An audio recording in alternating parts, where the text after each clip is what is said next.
नमस्कार। देश परदेश में आपका स्वागत है। बॉस्टन से सतीश झा। G20 समाप्त हो चुका है। 2 दिन दुनिया भर के तमाम 125 देशों के जो अध्यक्ष आए थे, राष्ट्रपति, प्रधानमंत्री, जो भी सरकार के मुखिया होते हैं, सबने आके हमारे महान प्रधानमंत्री की खातिरदारी स्वीकार की। सोने चांदी की प्लेटों में खाना खाया और तारीफ करते हुए चले गए। सिर्फ बाइडेन साहब को थोड़ी मुश्किल पड़ी कि वहां उनकी प्रेस कॉन्फ्रेंस भारत में क्यों नहीं हुई, और इसका जिक्र उन्होंने किया वियतनाम में जाकर के। ये सोचने की बात है कि हम प्रेस कॉन्फ्रेंस से इतना क्यों घबराते हैं। जब व्हाइट हाउस में बात हुई तब भी नहीं हुई थी, और अब यहाँ भी नहीं की गई। उसके अलावा ये हुआ कि दिल्ली में लॉकडाउन हो गया 3 दिन का, एक छोटी सी कॉन्फ्रेंस के लिए। G20 एक तरह से बड़ी कॉन्फ्रेंस है, लेकिन अगर आप देखें दुनिया की तमाम कॉन्फ्रेंस के हिसाब से बहुत छोटी। G20 के लिए कुल 3500 कमरे बुक हुए थे। 125 देशों के अध्यक्ष आए थे, यहाँ मुखिया आए थे। न्यूयॉर्क में हर साल सितंबर के महीने में एक हफ्ता होता है यूनाइटेड नेशंस का। उस दौरान वहां काफी भीड़ भड़का होती है, लेकिन कभी भी लॉकडाउन नहीं होता। न्यूयॉर्क यूनाइटेड नेशंस है, तमाम देशों के मुखिया वहां जाते रहते हैं, कभी लॉकडाउन नहीं होता। सबकी सुरक्षा का कार्यभार उन पर होता है, लॉकडाउन नहीं होता। हमारे यहाँ लॉकडाउन भी हुआ और प्रेस कॉन्फ्रेंस भी नहीं मानी गई। मतलब यह है कि हम औरों से कुछ अलग हैं, और देशों से। जो हमारे लोकतांत्रिक देश हैं, उनमें परंपरा है कि उनके राष्ट्र का जो अध्यक्ष हो वो इस तरह से सामने आए कि जनता उसको अपना अपना माने। इस हद तक कि आप जाएं यूरोप में तो आपको अ, जनता के बीच में लोग मिल सकते हैं, ट्रेन में मिल सकते हैं। अगर आप नॉर्वे जाएं तो वहाँ के जो राजा हैं उनके साथ आप ट्रेन बात कर सकते हैं बिना सिक्योरिटी के। खैर, अब जब हमला हुआ था रेगन पे, उसके बाद से अमेरिका में सुरक्षा ज्यादा बढ़ गई है। राष्ट्रपति की कुछ एक अधिकारियों के लिए कुछ बढ़ गई है, लेकिन आमतौर पे किस गवर्नर से मिलना हो आपको कोई सुरक्षा की जरूरत नहीं पड़ती। सुरक्षा होती तो उसमें इंटेलिजेंस होती है। तो G20 का मुद्दा जो इतना बड़ा था अपने आप में भारत के लिए, कि उसके लिए भारत ने 4,000 करोड़ रुपए खर्च किए। साल भर में जो बहुत सारी बातें हुई, जो गांवों तक, शहरों तक, विश्वविद्यालयों तक ले जाने की बात G20 को, वो अच्छी थी। हमने देखा टैक्सी ड्राइवरों को मालूम था G20 हो रहा है। पता नहीं G20 होता क्या है, लेकिन जानते थे G20 कुछ है। हमारे प्रधानमंत्री की जो छवि है वो और अ, विशाल हो गई, क्योंकि सब लोग जानते हैं कि उन्होंने इसका अ, अगुवाई इसकी की, पूरी G20 की, और एक अलग तरह से की। दो चीजें बहुत साफ थी। एक तो उसने नारा दिया जिसमें एक पृथ्वी, एक परिवार और एक दुनिया की बात हो रही थी, और साथ में इंक्लूसिव की बात करते हैं। इंक्लूसिव यानी कि लोग जोड़ने की बात करते हैं, वो अच्छी बात है। तो 200 के करीब G20 की सभाएं हुई देश भर में। उनके जो पर्चे थे उनके डिक्लेरेशन में शामिल है। एक और बड़ी बात विजय की है, एक थोड़ी सी जीत हुई कि जो डिक्लेरेशन हुआ फाइनली, इस कम्युनिके में यूक्रेन की बात थी, रूस की बात थी, और उसमें जिक्र हुआ सौहार्द का, लड़ाई ना हो, इस बात का। कई अच्छी बातें लिखी गई। वो ऐसा लगता था जैसे किसी ने किसी विश्वविद्यालय में PhD करते हुए एक टर्म पेपर लिखा है या एक छोटी वाली थीसिस लिखी है, कुछ इस तरह की बात है। तमाम चीजें जो हम सब जानते हैं वो सब थी, लेकिन रूस वाली बात कुछ अलग थी। लोग सोचते थे कि शायद ये हो नहीं पाएगा, कि जो एक आम समझौता होता है कम्युनिके पर, वो हो नहीं पाएगा। लेकिन ऐसा हो गया, एक मध्य मार्ग निकला। रूस जो चाहता था और चीन जो चाहता था, वो शायद नहीं हो पाया उतना। लेकिन सबने बात मानी, रूस ने भी बात मानी, चीन ने मानी, अमेरिका की बात रह गई, और सब मिला के दिल्ली की जो कम्युनिके है उसमें रूस और यूक्रेन की लड़ाई का जिक्र है। काफी लंबा चौड़ा जिक्र है, उसको खत्म करने की बात भी है। लेकिन G20 के बारे में जो अंतर्राष्ट्रीय प्रेस में आप देखेंगे, सबसे बड़ी बात ये हुई है कि ये हमारे प्रधानमंत्री ने कुछ वजहों से किया। पहला तो ये था कि नवंबर में हमारे इलेक्शन है राज्यों के, और नवंबर में ही ये कॉन्फ्रेंस अक्सर होती है। उसे 2 महीने आगे इसलिए बढ़ाया गया, इसके बाद मुश्किल होता करना। एक तो ये हुआ। दूसरा ये था कि कई देश 2008 से हर साल एक देश इसका अध्यक्ष बनता है। पिछली बार ये इंडोनेशिया था, तमाम देश थे। किसी ने कोई ऐसी कोशिश नहीं की ये बताएं कि हम महान हैं, हम दुनिया के राजा हैं, हम सबसे बड़े हैं। किसी ने ऐसी कोशिश नहीं की। इस जिस G20 में इसकी जो स्थापना हो गई है, मान्यता बन गई है कि भारत ने ऐसी कोशिश की है। वो बहुत बड़ी बात ये हुई कि चीन और रूस नहीं आए, और बाइडेन भी सिर्फ आधे आए, मिसेस बाइडेन नहीं आए। इस पर भी थोड़े सवाल उठे। इसके अलावा अगर आप देखिए तो इस कॉन्फ्रेंस का राजनीतिक रूप से इस्तेमाल करने के ऊपर कई टिप्पणियां हुई हैं दुनिया भर में। चौथी बात, इसका नरेंद्र मोदी की व्यक्तिगत मार्केटिंग को लेकर के काफी टिकट टिप्पणियां हुई हैं। हर जगह मोदी की फोटो, हर 50 मीटर मोदी की फोटो। ये लगता है सब अफ्रीका बन गए थे।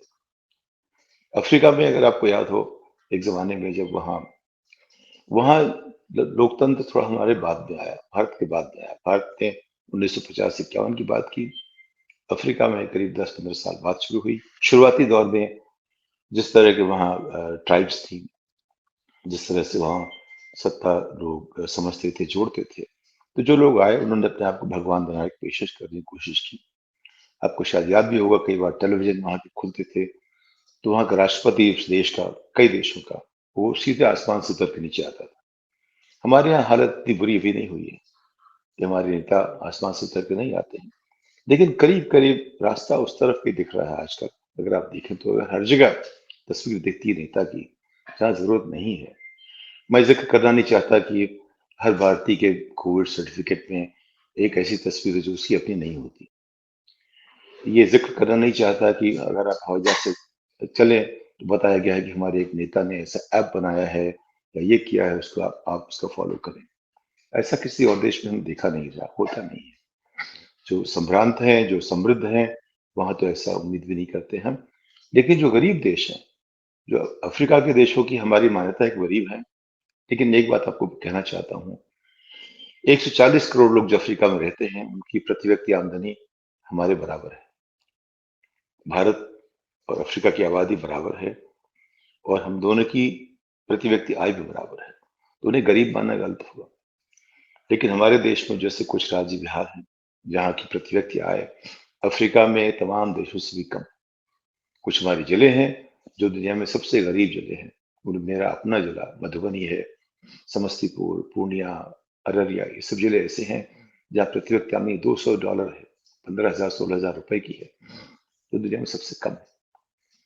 जब हम इंक्लूजन की बात करते हैं, जब गरीबी की बात करते हैं, हटाने की, दुनिया भर में, उससे पहले ना तो खुद हटानी चाहिए। लेकिन हमारे यहाँ करीब 40% लोग ऐसे हैं जो जो विकासशील देशों की गरीबी रेखा के नीचे खड़े रहते हैं, उसका हम जिक्र तक नहीं करते। दिल्ली में जब हमारे यहाँ कोई सभा होती है अंतर्राष्ट्रीय, तो पर्दे लगाने पड़ते हैं, लोग हमारी गरीबी देख ना पाए। मुझे लगता है कि ये शायद अगर कोई ऐसी बात है जो कि कुछ एम्बैरेसिंग है, जिससे हमें थोड़ा सा लज्जा आनी चाहिए, वो ये है कि हमें खुद को छुपाना पड़ता है। तो G20 में हमने बहुत छुपाया। G20 में जो हवाई अड्डे से जाने के रास्ते में जो चीजें हुई, जिस तरह के टेलीविजन लगा दिए गए थे सड़कों पे, वो टेलीविजन अगर आप गाड़ी की रफ्तार से जाएंगे, उसमें आप कुछ देख नहीं पाएंगे इसके अलावा कि हमारे नेता का चेहरा दिख सकता है। लेकिन वो तो चेहरा लगा हुआ था, हर हर पोल पे लगा हुआ था, हर खंबे पे लगा हुआ था। तो ये जो है, ये इन चीजों के लिए इसको लोग ज्यादा जानेंगे, क्योंकि जो यूक्रेन और रशिया की जो लड़ाई के बारे में एक कम्युनिकेट करना, वो अपने आप में एक जीत हो सकती है। एक तरह से मान लीजिए है भी, लेकिन उससे G20 का जो आर्थिक मामले का जो मुद्दा है हल नहीं होता। कुछ चीजें हुई, जैसे कि अब भारत ने ये अनाउंस किया कि वो पश्चिम एशिया के रास्ते से यूरोप को जोड़ेंगे सड़कों से। अच्छी बात है। ये भी अच्छी बात हुई कि इटली के प्रधानमंत्री ने कहा कि चीन जो रेड रोड इनिशिएटिव था, बेल्ट रोड इनिशिएटिव, उसमें वो हिस्सा नहीं लेंगे, बड़ी बात है। वो अकेला यूरोपियन देश था, उसने मना कर दिया उसमें हिस्सा लेने से। तो चीन थोड़ा सा 19 पड़ा है, लेकिन भारत 20 पड़ा है अपने हिसाब से। इस पे मुझे कम से कम एक सवाल मेरे पास है, जवाब कम है। और ये हमारा नागरिक के नाते यही है कि हम सवाल नहीं कर सकते हैं, उसके जवाबों की उम्मीद करते हैं इससे, जो साफ कोई से मिले। लेकिन आज की तारीख में जो हमारे जो अभी भी जो हमें आंकड़े दिए जा रहे हैं हमारी आमदनी के, उनमें कुछ उस पर बहुत सवाल है। राष्ट्र की आमदनी की जो रफ्तार बढ़ने की होती है, उसको नापने के कई तरीके हैं, और उन सब तरीकों में कहीं न कहीं बीच में कुछ न कुछ फर्क होता है। वो फर्क कम करने के लिए, खत्म करने के लिए एनालिस्ट होते हैं, विश्लेषक होते हैं। तो हमने ये किया है कि जो सबसे अच्छा जो रास्ता लगता है 7.8% का वो ले लिया, जो दूसरा रास्ता जो 1.4 का वो छोड़ दिया। एवरेज हमारा 4.5 होना चाहिए था, हमने दावा किया 7.8 का। हमारी रफ्तार 8% बढ़ती है साल में कि 1.5% बढ़ती है या 4.5, इस पे अर्थशास्त्री विवाद करेंगे, लेकिन कोई साफ कोई इससे बात सामने आई नहीं। तो G20 बहुत हमारे प्रधानमंत्री के लिए एक बहुत बड़ा साल भर का एक उत्सव था। वो उत्सव की तरह ही लेकिन उसको जो खत्म करने की बात आई, तो कल देखा, आज आप तस्वीर देखी होगी, तो शायद आपको टेलीविजन ना दिखाएंगे। वो ये थी कि जो हमारा भारत मंडपम था, वो आज पानी से भरा हुआ।